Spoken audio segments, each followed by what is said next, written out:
What really happened in Myanmar? Is it a conflict between the people and the government, or a conflict between religions? According to the United Nations, the Rohingya of Myanmar is one of the most persecuted ethnic minorities in the world. They are considered stateless, the poorest, and their housing area lacks of basic utilities such as food, electricity, and water supply. In 2012, a Rakhine Buddhist girl were allegedly being raped by a Rohingya Muslim man. This sparked a mass protest against the entire Muslim Rohingya community. The rape accusation, however, was confirmed fake by international news agencies. That was just 4 years ago, and today the issues remain unresolved as the Rohingya are still being discriminated and worse, prosecuted for what their skin colors are. In the light of the frequency between this incident, it may be good to look at the conflict as a whole and understand why such conflict of humanity happens in the modern world. Nearly 3 decades ago, a coup d'etat in Burma replaced the government with a military dictatorship, the junta. Over 1.5 million Rohingya Muslims were forced out of their homeland since the junta came to power. A law policy was passed in 1982 that denied the Rohingya Myanmar citizenship. They were denied rights to study in state school, to marry or travel without permission. In 2011, Myanmar has their first ever democratic election, which ended almost half of a century military rule. So what does it mean for the Rohingyas? Freedom? Rights as citizens? Despite Myanmar has undergone a significant social and political transformation, the suffering of the Rohingyas remain far from over.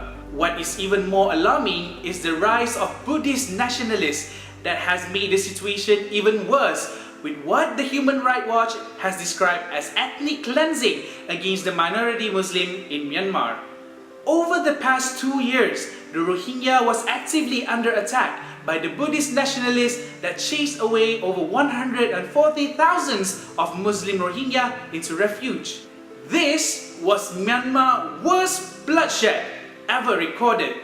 Some of the Rohingyas of Rakhine was captured and tied inside their houses before being burned alive.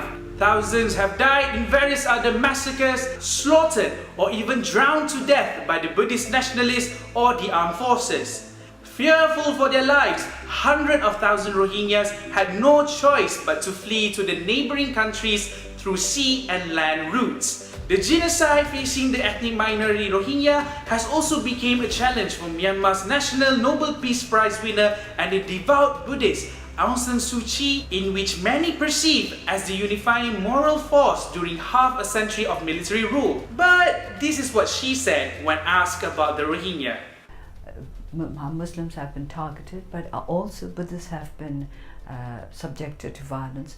But there's fear on both sides. What about fear on both sides? You would accept, though, that the scale of the suffering is not equal on both sides. There are something like 140,000 Burmese Muslims displaced from their homes and living in camps. They're the ones who are bearing the brunt of this violence. Now, how does the catastrophic humanitarian conflict in Rakhine State could affect the society in Malaysia? Malaysia, being the most outspoken neighbour, has stated its frustration over the violent treatment carried out by the Myanmar military to the Muslim ethnic Rohingya minority. Wisma Putra has said that the spillover effect of the Rohingya humanitarian crisis would affect the safety, security and standing of Malaysia.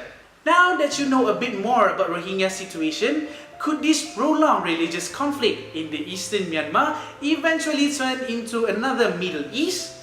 Or would it become the catalyst spurring terrorism and extremist ideologies across the region? How do you think this issue would be resolved? Or when will it ever end?